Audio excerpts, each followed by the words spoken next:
Bonjour à tous, donc on se retrouve aujourd'hui sur une nouvelle vidéo sur la E30. Donc tout d'abord je voulais vous remercier pour toutes les vues, tous les commentaires et toutes les personnes qui se sont abonnées. Je ne pensais pas qu'il y aurait autant de personnes qui seraient intéressées par ce projet, donc merci. Donc aujourd'hui le but ça va être de faire rouler la voiture. Donc je vais la mettre à l'abri parce qu'ici elle dort dehors et c'est vraiment pas idéal. Donc faire les freins, mettre des pneus. Et elle sera pas mal.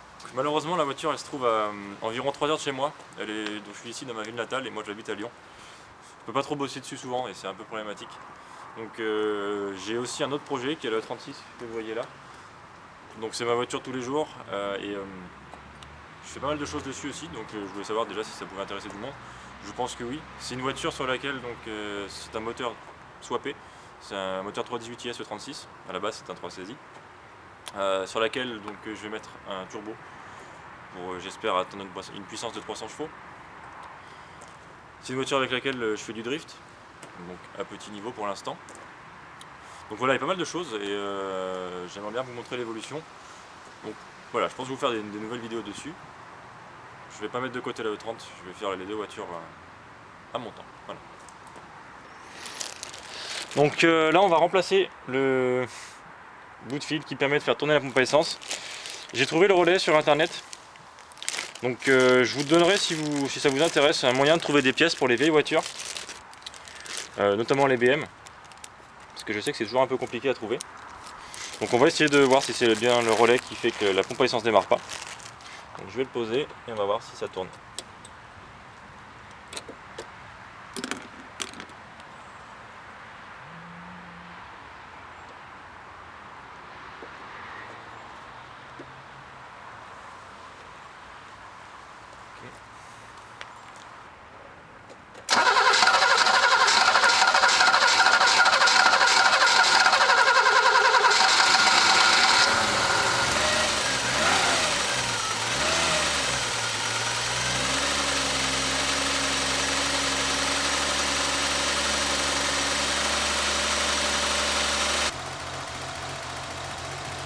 Bon, la voiture a eu un petit peu de mal à démarrer, donc le relais c'était bien, ça c'est cool.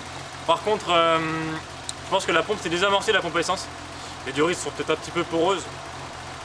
Donc là ça s'est ramorcé, ça tourne nickel, donc c'est cool, je suis content. Donc c'était le relais qui fonctionnait pas. Donc maintenant je vais aller faire monter des pneus. Et puis on va aussi purger les freins. Parce que la pédale est dure et j'arrive pas à l'appuyer dessus.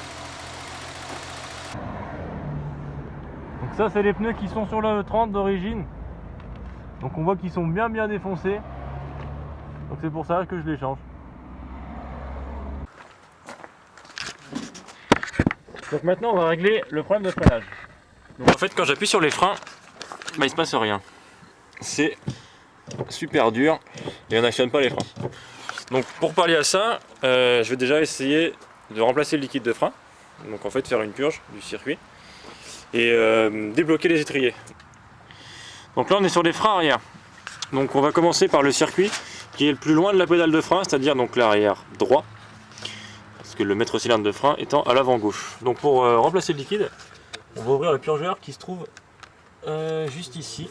On ne voit pas très bien, c'est ça là, juste ici. J'ouvre la vis de purge, le liquide va sortir par là, on appuie sur la pédale et ça permettra de faire sortir le liquide. Donc il faut être deux pour faire ça, un qui appuie et un qui ouvre. Donc là on voit le liquide qui sort par le tuyau de purge, ça veut dire que ça se remplace. Donc là quand on remplace le liquide, ce qui est important de faire, c'est de bien veiller à ce que le niveau de liquide soit toujours bon. Et donc là on remplace par du liquide neuf, pour remplir le circuit en fait avec du liquide qui est propre. Et donc ça c'est le mouvement qu'on va faire sur la pédale en fait pour actionner le maître cylindre et pousser le liquide dans le circuit. Donc ça il faut le faire pas mal de fois. Donc maintenant que l'arrière droit est purgé, on va passer sur l'arrière gauche. Donc c'est un circuit en H, c'est-à-dire que donc arrière droit, arrière gauche, avant droit et avant gauche. Donc pareil, même opération sur ce frein là. Donc maintenant on passe à l'avant gauche, non avant droit pardon. Donc à l'avant on est sur des étriers de frein classique, à l'arrière c'était du tambour. Donc là on voit la vis de purge qui se trouve donc sur le dessus. Donc ça sera plus facile pour vous montrer.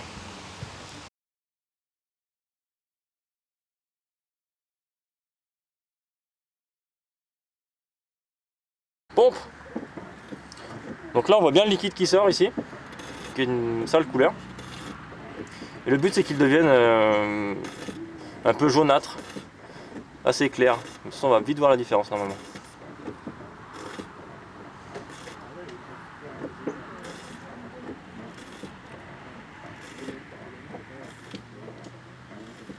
Là il est de la bonne couleur. Donc maintenant, une fois que c'est purgé, on reste au fond de la pédale, donc pédale en bas, et on ferme la vis. T'es à fond Alex? Ouais, c'est bon. Là je ferme la purge. Et donc mon liquide de frein est remplacé dans tout le circuit jusque la purge. Donc il est passé par l'étrier et il ressort par la purge. Et on passe sur l'avant gauche.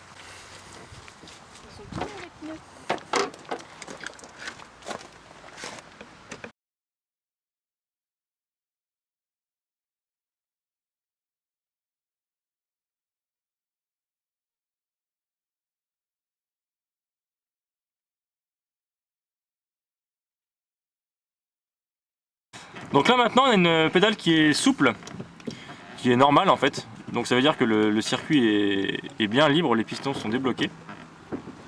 Donc maintenant il n'y a plus qu'à aller essayer la voiture.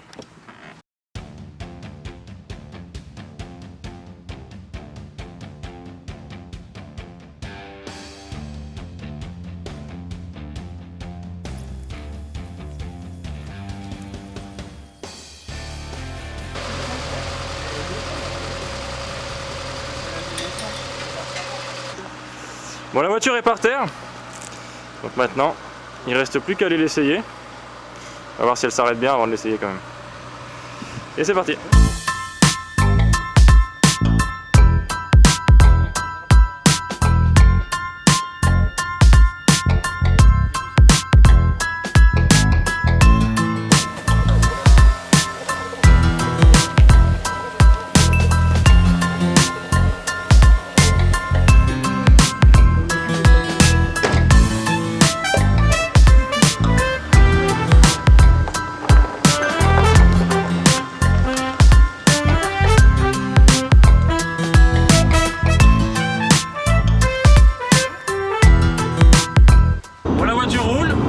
Elle tourne. Au bout de 15 ans, c'est une bonne chose.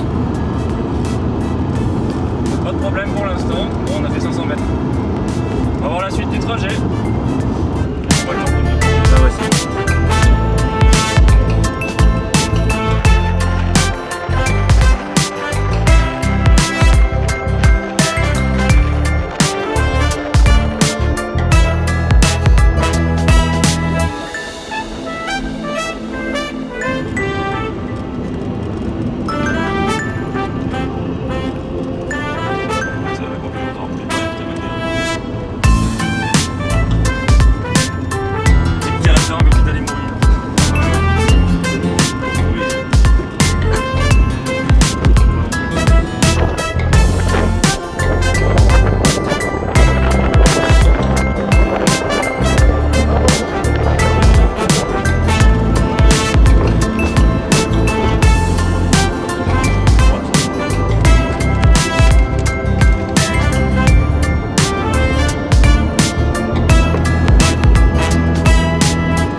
Bon, et bien la voilà. Bon, l'essai s'est super bien passé, il n'y avait pas de choses à signaler sur la voiture. Elle freine, donc les freins se sont bien dérouillés. On va pas le voir, mais non, tout va bien, pas eu de problème. Je suis super content. Donc je pense que la prochaine étape maintenant, ça va être de la ramener là où j'habite et commencer à la dépouiller pour refaire la carrosserie. Donc il risque pas d'y avoir de nouveautés tout de suite. Par contre, je vais vous partager, je pense, le projet de ma E36 qui va être sympa aussi et je vais essayer de vous expliquer un petit peu tout comment je fais. Voilà. Donc je vous remercie vraiment d'avoir suivi la vidéo. N'hésitez pas à commenter, à me dire ce que vous en pensez, ce que je peux améliorer. Et puis à la prochaine.